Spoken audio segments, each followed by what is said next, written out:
بسم الله الرحمن الرحيم. يا أهل الكتاب قد جاءكم رسولنا يبين لكم كثيرا مما تخفون من الكتاب ويعفو عن كثير. قد جاءكم من الله نور وكتاب مبين يهدي به الله من اتبع رضوانه سبل السلام ويخرجهم من الظلمات إلى النور بإذنه ويهديهم إلى صراط مستقيم. لقد كفر الذين قالوا إن الله هو المسيح ابن مريم قل فمن يملك من الله شيئا إن أراد أن يهلك المسيح ابن مريم وأمه ومن في الأرض جميعا ولله ملك السماوات والأرض وما بينهما يخلق ما يشاء والله على كل شيء قدير. وقالت اليهود والنصارى نحن أبناء الله وأحباؤه قل فلم يعذبكم بذنوبكم بل أنتم بشر ممن خلق يغفر لمن يشاء ويعذب من يشاء ولله ملك السماوات والأرض وما بينهما وإليه المصير. يا أهل الكتاب قد جاءكم رسولنا يبين لكم على فترة من الرسل أن تقولوا ما جاءنا من بشير ولا نذير فقد جاءكم بشير ونذير والله على كل شيء قدير. صدق الله العظيم. آپ کے سامنے پارہ نمبر 6 سورت نمبر 5 سورۃ المائدہ کی آیت نمبر 16 15 16 اور 17 18 19 کی تلاوت ہوئی ہے. رب کریم کا ارشاد عالی ہے یا اہل الکتاب قد جاءکم رسولنا، اے کتاب والو یقیناً تمہارے پاس ہمارے رسول آ چکے ہیں. یبین لکم کثیرا مما کنتم تخفون من الکتاب، کتاب کی بہت سی باتیں جنہیں تم چھپاتے ہو وہ اسے تمہارے سامنے صاف صاف بیان کرتے ہیں. وَيَعْفُو عَنْ كَثِيرٍ، اور بہت سی باتوں کو نظر انداز کر جاتے ہیں. قد جاءکم من اللہ نور و کتاب مبین، یقیناً اللہ کی طرف سے تمہارے پاس ایک روشنی اور واضح کتاب آ چکی ہے۔ یہدی بہ اللہ من اتبع رضوانہ سبل السلام، جو شخص اللہ کی خوشنودی کی پیروی کرتا ہے، اللہ اس کے ذریعے ہدایت کے راستے پر اللہ اس کے ذریعے سلامتی کے راستے پر چلاتے ہیں۔ وَيُخْرِجُهُم مِّنَ الظُّلُمَاتِ إِلَى النُّورِ بِإِذْنِهِ، اور اپنی توفیق سے اندھیروں سے نکال کر روشنی کی طرف لے جاتے ہیں۔ وَيَهْدِيهِمْ إِلَى صِرَاطٍ مُّسْتَقِيمٍ، اور سیدھے راستے پر قائم رکھتے ہیں۔ لَقَدْ كَفَرَ الَّذِينَ قَالُوا إِنَّ اللَّهَ هُوَ الْمَسِيحُ ابْنُ مَرْيَمَ، جن لوگوں نے کہا کہ مسیح ابن مریم اللہ ہیں، انہوں نے یقیناً کفر کیا۔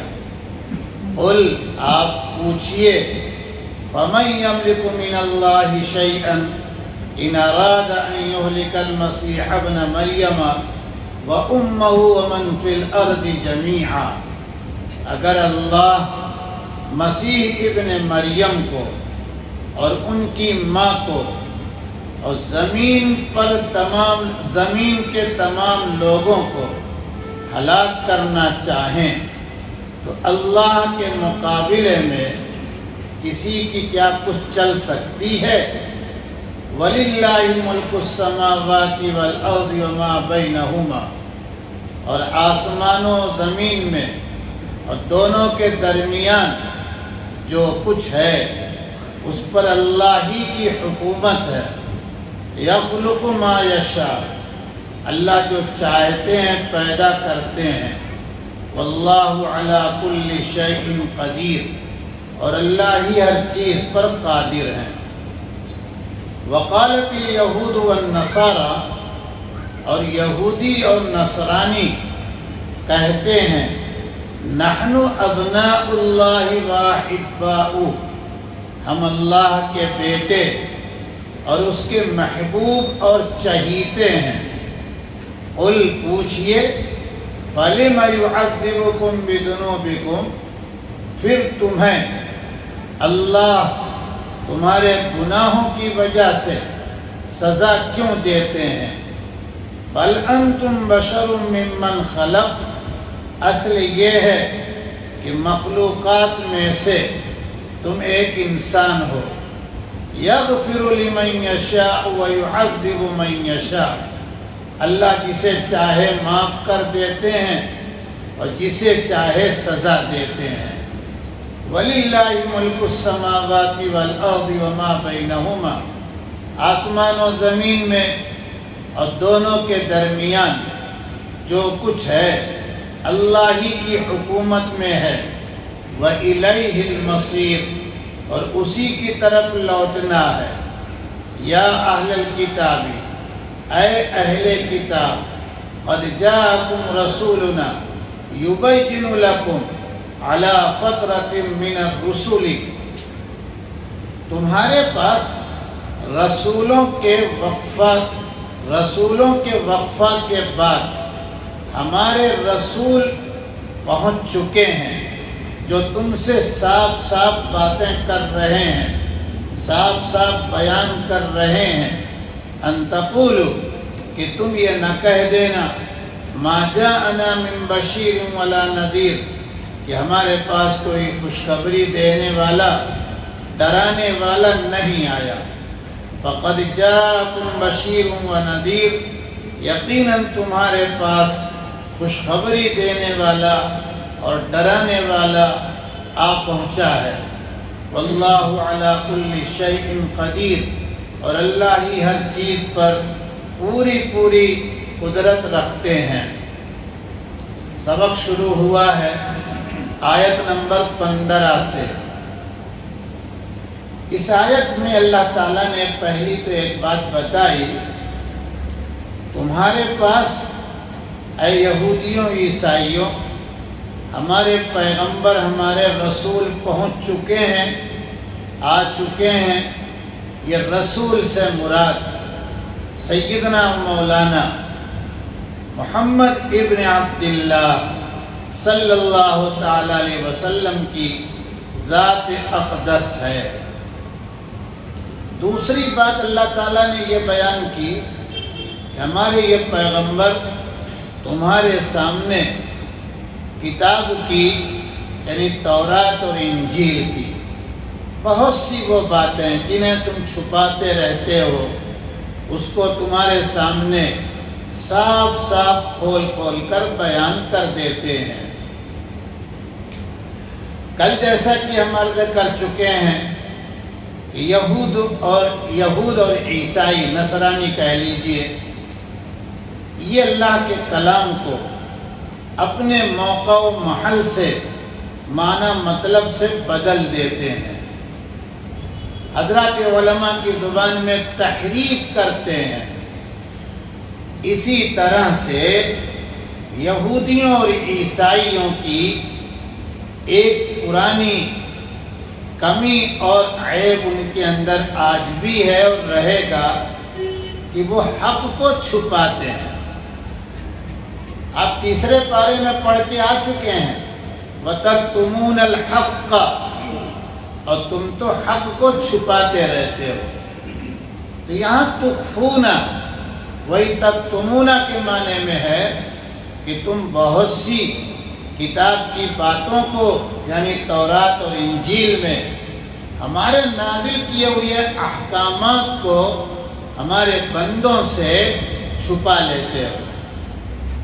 ایک مثال دوں گا، تورات کے اندر یہ بات بہت صاف انداز میں لکھی ہوئی تھی کہ اگر غیر شادی شدہ آدمی مرد عورت ہو وہ بدکاری دینا کرے گا تو اسے 100 کوڑوں کی سزا دی جائے گی، بالکل صاف لکھا ہوا تھا۔ اب ان کے ہاں ایک مجرم ایسا ہوا، پکڑا گیا، تو وہ اپنی کتاب کے مطابق اپنے عالم اور مفتی کے یہاں نہیں گئے، اس ڈر سے کہ شاید وہ اسی پر عمل کرے تو 100 کوڑے لگانا پڑے گا، اور یہ VIP آدمی ہے، ہماری قوم کا پیسے والا ہے، تو ذلیل ہونا ان کے مقدر میں لکھا تھا۔ اس لیے ان کے دل میں یہ بات ڈالی اللہ نے کہ تم یہاں آ جاؤ حضور کے پاس، یہ شفیق ہیں، مہربان ہیں، چشم پوشی کرتے ہیں، درگزر کرتے ہیں، ہم کتنا ان پر ظلم کرتے ہیں، ستاتے ہیں، لیکن یہ معاف کرتے رہتے ہیں، تو ان کے پاس جائیں گے تو کوئی راستہ نکل جائے گا معمولی سزا کا، اس لیے آئے یہاں پر۔ اور ان کی قسمت خراب کے ایسے وقت پہنچے جبکہ ان کے سب سے بڑے عالم اور علماء کا خاندان، ان کے در نایاب حضرت عبداللہ ابن سلام حضور کے یہاں بیٹھے کچھ دینی احکامات پوچھ رہے تھے۔ لہذا آپ کے سامنے یعنی آپ صلی اللہ علیہ وسلم کے سامنے انہوں نے اپنی بات رکھی کہ یہ بات ہے، آپ کی عادت شریفہ تمام انسانیت کے لیے یہ تھی کہ جیسے سنا آپ نے کوئی سوال تو فوراً جواب دیتے نہیں، آپ ٹھہر جاتے ہیں۔ کیوں؟ نبی جو کچھ بولے گا وہ اللہ کا قانون ہوگا، تو اس لیے فوراً میں بولوں وہ اللہ کا قانون ہو جائے گا، آپ ٹھہر گئے۔ حضرت عبداللہ ابن سلام رضی اللہ تعالیٰ عنہ نے آپ کے سکوت 2-4 منٹ سیکنڈ دیکھا تو ادب سے عرض کیا کہ یا رسول اللہ اگر اجازت ہو تو ان سے کہا جائے کہ یہ اپنی کتاب یعنی تورات لے کے آئیں۔ حضور نے کہا بھائی تم تورات لاؤ، اس میں تو سزا ہے نا؟ تو کہا ہاں وہ ایسے ہی ویسے ہی، کہا نہیں لے کے تو آؤ، جو بھی اللہ کی طرف سے ہے تو لے آئے۔ اب انہیں پتہ تھا کہ یہ نبی تو اولاً کسی انسان کے پاس بیٹھ کے اسکول کالج مدرسے کی طرح پڑھے ہوئے تو ہے نہیں، دوسری بات یہ کہ ہماری کتاب عبرانی میں ہے، سمجھ رہے ہیں کہ نہیں، اور یہ عربی ہاشمی مطلبی قریشی زبان کے علاوہ کوئی زبان یہ جانتے نہیں ہے، اس لیے انہیں کیا پتا، کالا اچھر بھینس برابر۔ بھائی کہا کیجئے نا کہ یہ اپنے یہاں کا جملہ بول دیا اس نے، اب یہ بیچارے دیکھیں گے ہم تو آپ کہہ دیجئے بھائی بیوقوف آدمی وہاں کا آیا ہوا ہے۔ تو بہرحال حضور نے کہا پڑھو، انہوں نے پڑھنا شروع کیا۔ اب انہیں پتا تھا کہ عبداللہ ابن سلام ہے، اس لیے یوں ہاتھ رکھ کے آگے پڑھا پیچھے پڑھا، سزا یہاں لکھی ہے وہ پڑھا نہیں۔ تو حضرت عبداللہ ابن سلام نے کہا بھئی ہاتھ ذرا ہٹا کے پورا چیپٹر پڑھو۔ بولے کیا، وہ تو وہی بات ہے اوپر سے نیچے۔ بولے وہ ٹھیک ہے تم پڑھو۔ نہیں ہٹایا تو حضرت نے جھٹکا دیا، ہاتھ اٹھایا اور کہا یہاں اوپر سے پڑھو۔ پھر پڑھا تو اس میں بدل دیا۔ کل کے سبق میں آ چکا، ماہر ہیں جھوٹ کو سچ، سچ کو جھوٹ بنانے میں۔ لہذا حضرت عبداللہ ابن سلام نے کہا کہ حضور میں بھی توریت لے کے آ رہا ہوں۔ آپ نے کہا لے آؤ۔ یہ سمجھے کہ وہ چلے گئے آئے، وہ آڑ میں کھڑے ہو گئے، انہوں نے دیکھا نہیں۔ حضور نے کہا بھائی دیکھو آئے، تو کہا نہیں وہ نہیں آئیں گے۔ حضور کہا اچھا تم پھر سے پڑھو۔ انہوں نے پھر پڑھا، وہی گڑبڑ کیا۔ تو وہ وہاں سے کتاب سے پڑھنے لگے اور لا کے دکھایا کہ یہ ہے، کیا سزا ہے، 100 کوڑے مارے جائیں گے۔ کثیرا من تخفون من الکتاب، اتنے شرارتی، اتنی سازشی قوم اس دھرتی پر، اس زمین پر نہ ہوئی ہے نہ آگے کوئی ہوگی۔ ایسا ہی نہیں، حدیث پاک میں تمیم داری رضی اللہ تعالیٰ عنہ کی روایت میں کہ دجال جو آئے گا وہ انہی کے یہاں سے آئے گا۔ سمجھ رہے ہیں؟ اب دجال پر ایک بات نکل آئی، سن لیجئے۔ یہ آپ کا موبائل جو ہے نا، اس پر کئی چینل چلتے ہیں، یوٹیوب ہے، انسٹاگرام کیا کہا جاتا ہے، فیس بک ہے، اور پتہ نہیں کیا کیا سب چل رہا ہے۔ کئی مہینوں سے کچھ اسلام دشمنوں نے ایک یوٹیوب پر ڈال رکھا ہے کہ دجال اب پیدا ہوا فلانی جگہ۔ یہ انتہائی فراڈ ہے۔ دجال تو تمیم داری کی روایت دیکھنے سے پتہ چلتا ہے، جو مسلم میں بھی ہے، بخاری شریف میں بھی ہے، صحیحین کی دونوں کتابوں میں ہے، کہ حضور کے نبی بنائے جانے سے بہت پہلے پیدا ہو چکا ہے۔ اور تمیم داری عیسائی ہیں، اصلاً نصرانی رضی اللہ تعالیٰ عنہ، بڑے عجیب جلیل قدر تابعی، ارے صحابی ہیں، مسجد نبوی کے تراویح کے پہلے امام۔ سیدنا ابی بن کعب تو ہیڈ ہیں، سب کے درجے کو سمجھیے، ایک ہی ڈنڈے سے نہ ہٹایا کیجیے، بڑا مسئلہ ہے، دوسری باتیں شروع ہو جاتی ہیں۔ بہرحال تو حضرت تمیم داری کی تو خصوصیت اب بات آئی، صحابی کی خاص صفت یاد رکھا کیجیے۔ ایک تو یہ ہے کہ وہ تراویح کے 10 رکعت کے امام طے کیے گئے، اور دوسری خصوصیت یہ تمام صحابہ میں الگ ممتاز ہیں، وہ بالکل مسجد نبوی میں روشنی کا کوئی انتظام نہیں تھا، لوگ اندازے سے آتے جاتے تھے، اور آدمی چلتے چلتے ماہر ہو جاتا ہے۔ آپ کو تو اچھی طرح یاد ہوگا پگڈنڈی کے راستے کہاں لائٹ تھی، اور ٹارچ کا تو کوئی سوال ہی نہیں، ہم لوگ ٹارچ کے لائق تھے کہ ٹارچ رکھتے، لیکن آدمی اندھیرے میں چلا جا رہا ہے، سانپ بچھو کوئی ملاقات کرتا کبھی نہیں، چور بھی سمجھتا کہ مسافر جا رہا ہے چھوڑو، یہ اپنے کہیں ایمرجنسی میں جا رہا ہوگا رات میں. تو صحابہ اسی طرح مسجد نبوی میں آتے تھے. ایک روز اللہ نے ان کے دل میں یہ بات ڈالی، کیوں نہ میں مسجد نبوی کے دروازے پر روشنی کا انتظام کروں. چراغ جلا کے رکھا. ان کی تقدیر، ان کی قسمت، سعادت دیکھیے.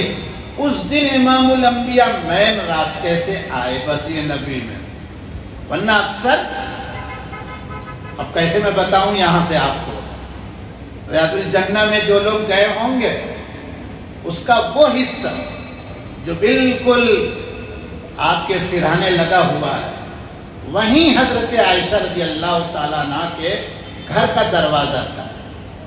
اور سیدنا بلال یہیں صف میں رہتے، وقت سمجھ لیتے، دیکھ لیتے کہ سب آ گئے ہیں، تو جا کے یہیں سے ادب سے کہتے، یا رسول اللہ اقیم الصلاۃ، یا الصلاۃ. حضور تشریف لے آتے. بہرحال حضور اس دن وہاں سے آئے تو دیکھا روشنی دروازے پر اور اس کا اچھا خاصا اجالا اندر. پوچھا کس نے یہ کام کیا؟ لوگوں نے بتایا تمیم نے. بڑی دعائیں ملی. اسی کو کہتے ہیں دعا لینا. دعا کروایا نہیں چراغ جلا کے.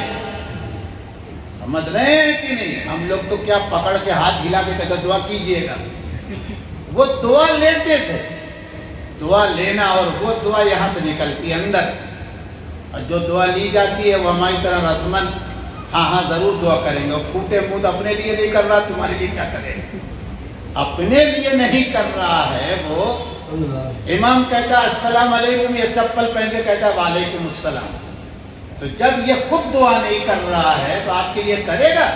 آپ کبھی نہیں توقع رکھیے ایسے لوگوں سے. دعا لینے کی بات اور ہے. بہرحال کئی باتیں الگ الگ آ گئی، تو اس میں یہ میں کر رہا ہوں. اصل مجھے بات کہنی تھی دجال کے بارے میں. وہ روایت کرتے ہیں کہ میں نے وہاں دیکھا، وہ بڑی مضبوط لوہے کی زنجیروں میں جکڑا ہوا، باندھا ہوا وہاں قید کیا گیا ہے جزیرہ میں. جزیرہ کہتے ہیں ایسی جگہ کو جہاں سے چاروں طرف خشکی کا راستہ نہ ہو، پانی پانی. امام الانبیاء صلی اللہ تعالیٰ علیہ وسلم پر لاکھوں درود و سلام. ارے آپ بھی تو کہہ دیجیے، آپ وہ لوگ نہیں ہو جائیں گے. کبھی پھوٹے منہ تو کہا کیجیے. میں قسم کھا کے کہتا ہوں، آپ دل سے کہہ دیجیے گا، نجات ہو جائے گی. اپنے پاس کچھ ہے نہیں. سمجھ رہے ہیں؟ آپ برا مان جائیں گے. دنیا تو چلی گئی کورونا نوٹ بندی میں، اور دین بھی چلا گیا بددینی میں. تو دھوبی کا کتا، نہ گھر کا نہ گھاٹ کا. یہ بھی محاورہ اپنے یہاں کا. سمجھ رہے ہیں کہ نہیں؟ اب کہیں کے نہیں بچے ہم. اس لیے امام الانبیاء کے بارے میں دل سے ہمیشہ درود نکالا کیجئے کہ یا اللہ کچھ ہوتا نہیں ہے لیکن ان کو مقام محمود دے دیجئے گا. اللہ تعالیٰ کہیں گے جانے دو یار، کس کا نام لیا ہے یہ؟ جس ذات کا نام لے رہا ہے میں نے انہی کی وجہ سے کائنات کا نظام چلایا، انہی کی وجہ سے جنت دوزخ پیدا کی. بہرحال بات پر بات نکل گئی. امام الانبیاء نے تمیم داری کی بات کو سنا تو آپ نے انکار نہیں کیا. پتا چلا کہ دجال پہلے سے، ارے بولو نا، یہ یوٹیوب والا دجال جو ہے یہودیوں کا ہے. ارے سمجھ رہے ہیں کہ نہیں؟ اور عیسیٰ علیہ السلام جس دجال کو ماریں گے وہ تمیم داری والا دجال ہے. ایمان کس پر لانا ہے؟ تمیم داری والے دجال پر یا یوٹیوب پر؟ تمیم داری رضی اللہ تعالیٰ عنہ کے دجال پر. سمجھ رہے ہیں؟ عیسیٰ علیہ السلام جو بیت المقدس کے جامع مسجد کے دائیں مینارے پر تشریف لائیں گے، یہی ٹارگیٹ اصل ان کا ہوگا، یہی مقصد ہوگا. بہرحال چلیے آگے. کیا فرمایا کہ بہت سی باتیں کو چھپاتے ہو تم، تو اس کو یہ رسول بیان کرتے ہیں. میں نے ایک مثال دے دی آپ کو. بہت سی باتیں یہ رسول نظر انداز کر جاتے ہیں. کیوں؟ یہ حکمت مصلحت ہے. رسول اخلاق کے اعلیٰ منصب پر ہوتا ہے. رسول آنکھوں سے دیکھ رہا ہے سود کھا رہے ہیں یہ، بدکاری کر رہے ہیں یہ، میرے کھانے میں زہر ملا رہے ہیں، میرے اوپر پتھر گرانے کا پورا پلان بنایا انہوں نے. جبریل علیہ السلام بتا رہے ہیں تو غلط بتائیں گے، لیکن رسول ایسا چلا جا رہا ہے خاموشی کے ساتھ کہ یہ سمجھیں کہ یہ کچھ جانتے. بہت سے آپ صلی اللہ علیہ وسلم کی سچی اتباع کرنے والے مسلمان بھی ایسے ہوتے ہیں. وہ جانتے ہیں، سمجھتے ہیں، بوجھتے ہیں کہ کون ہے یہ، لیکن وہ زبان سے کچھ کہتے سمجھ رہے ہیں. اے مولویوں کو کیا ہوا کہ یہ کچھ نہیں کہتے، حکومت کے خلاف کیا کہا جائے؟ جو کہنا ہے قانونی طور پر تو کہا جا رہا ہے، ایسا تم کو کیا پتا کہ نہیں کہا جا رہا ہے؟ کاغذ بھیج رکھا ہے. اب کوئی اندھا ہو گیا ہو، کوئی پاگل ہو گیا ہو، ان فائلوں کو نہیں پڑھنا چاہتا، تو ہم اسے دروازے پر، سڑک پر بدماش کہیں، کتا کہیں، بے ایمان کہیں، یہ تو اپنی زبان خراب کرنی ہے. قانونی طور پر بات ہو گئی. اور یاد رکھو تم کہ تمہیں اس طرح کی ناانصافی کی بدترین سزا مل کے رہے گی. اور سزا اس کا نام نہیں ہوتا کہ حکومت چلی جائے. ہم حکومتوں کے جانے آنے کی کوئی تمنا نہیں رکھتے. تمہاری بدترین سزا یہی اللہ تعالیٰ اگر مرتے وقت طے کر دیں کہ تمہیں ایمان کی دولت نہ ملے تو پھر کیا ہو گیا؟ بات ختم ہو گئی. اس لیے دل بڑا رکھیے آپ، اور بہت اطمینان سے رہیے. ذرہ برابر نہیں، لیکن غفلت کے ساتھ نہیں. میں بار بار اشارہ یہاں کرتا رہتا ہوں. میرے دائیں بائیں کون آ رہا ہے، کون جا رہا ہے، میرے محلے میں کون آ رہا ہے، میری بلڈنگ میں کون آیا، سوسائٹی میں کون آیا، سمجھ رہے ہیں کہ نہیں؟ چوکنا رہیں. ووٹر لسٹ میں میرا نام ہے کہ نہیں ہے تو کتنا ٹیڑھا کتنا سیدھا ہے، نہیں سمجھ رہے ہیں؟ میرے پڑوس میں نہیں، میرے فلیٹ پر رام کمار، شنتی کمار، شیو کمار کا نام کیسے چلا آیا؟ وہ یہاں کہاں چلا آیا؟ ایسا بھی آ رہا ہے. سمجھ میں بات ہے کہ نہیں ہے؟ اس بلڈنگ میں، اس سوسائٹی میں ٹوٹل گھر مسلمانوں کے، لیکن 10 ووٹ کتنے آ گئے؟ شیو کمار لوگوں کے آ گئے. سمجھ رہے ہیں کہ نہیں؟ اٹھا کے ادھر کر رکھا ہے. تو یہ ذمہ داری ہماری ہے. ایسا کیوں ہو رہا ہے؟ کیوں غفلت میں ہم پڑے ہوئے ہیں؟ نہیں سمجھ رہے. جیسے ٹکٹ لیتے وقت لمبی لائن ہو اسٹیشن پر، پھر بھی ٹکٹ لیتے ہیں کہ نہیں لیتے ہیں کہ بھائی کہیں پر ذلیل کر دے گا کوئی. تو اسی طرح پوری دنیا میں عقل کا استعمال کرنا یہ ٹکٹ ہے اللہ کی طرف سے. عقل استعمال کر کے رہنا چاہیے. اس کے بعد اللہ تعالیٰ کہتے ہیں قد جاءکم، ذرا سمجھو عقیدے کی بات ہے، انشاءاللہ میں ختم ہی کروں گا، باقی بات واضح ہے. تمہارے پاس اللہ کی طرف سے ایک روشنی اور واضح کتاب آئی ہے. نور سے کیا مراد ہے؟ حضرات مفسرین نے 2 تحقیق کی. نور اے من الایمان والاسلام والطاعت، کہ اللہ تعالیٰ کا یہ جو ایمان ہے یہ روشنی ہے، اسلام ہے روشنی ہے. اور دوسری بات لوگوں نے یہ بھی کہی ہے، نور آپ صلی اللہ علیہ وسلم کی ذات اقدس. اہل حق نے، جمہور مفسرین نے جو صحابہ سے ترجمہ اور مطلب لیا ہے، انہوں نے کہا نور روشنی. یہ روشنی ہے کیا؟ یہ کتاب مبین ہے، یعنی یہ قرآن مجید. کتاب مبین سے مراد قرآن مجید. تو قرآن مجید اللہ تعالیٰ نے جو بھیجا ہے یہ روشنی کی صورت میں ہے. اور اس کی دلیل کیا ہے سنیے گا. 5واں پارہ پڑھ کے چلے آئے. سلس کے ربع کے قریب، یعنی سلس کے قریب کہیے وَأَنزَلْنَا إِلَيْكُمْ نُورًا مُبِينًا، اور ہم نے تم لوگوں کی طرف اے انسانوں کھلا ہوا نور بھیجا ہے، کھلی ہوئی روشنی نازل کیا ہے. وہ کھلی ہوئی روشنی کون ہے؟ یہ قرآن مجید ہے. لیکن توجہ سے سنو، اگر نور سے مراد آپ کی ذات ہے تو پتہ کیا چلا؟ آپ کی ذات بھی حق اور باطل کے درمیان فرق کرنے کے لیے، کفر سے بچانے کے لیے، اندھیرے سے، ضلالت سے بچانے کے لیے، جہنم سے بچانے کے لیے روشنی ہے. جو شخص آپ کی ذات کی پیروی کرے گا وہ کفر میں جانے والا.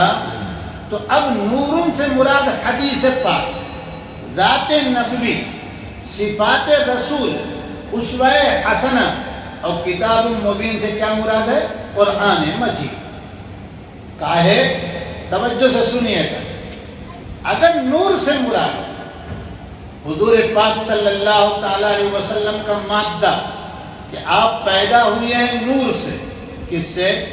اور یہ نور اللہ کا ہے، تو پتہ کیا چلا کہ اللہ تعالیٰ نے سجدہ کروایا انسان کا فرشتوں سے نور کا، یعنی اپنا.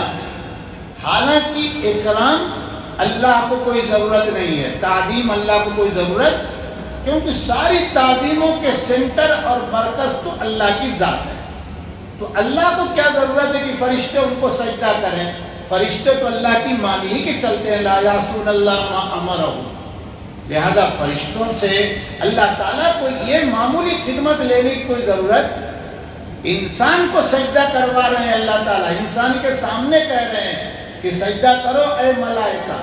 پتہ چلا کہ انسان خون سے پیدا ہوا، مٹی سے پیدا ہوا، اس کا مادہ تخلیق ناپاک قطرہ ہے، وہ اپنی پیدائش سے بالکل حقیر معمولی ہے. اس کا اکرام کروا رہے ہیں اللہ تعالیٰ کس سے؟ ایک معصوم لوگوں سے جنہیں ملائکہ کہا جا رہا ہے.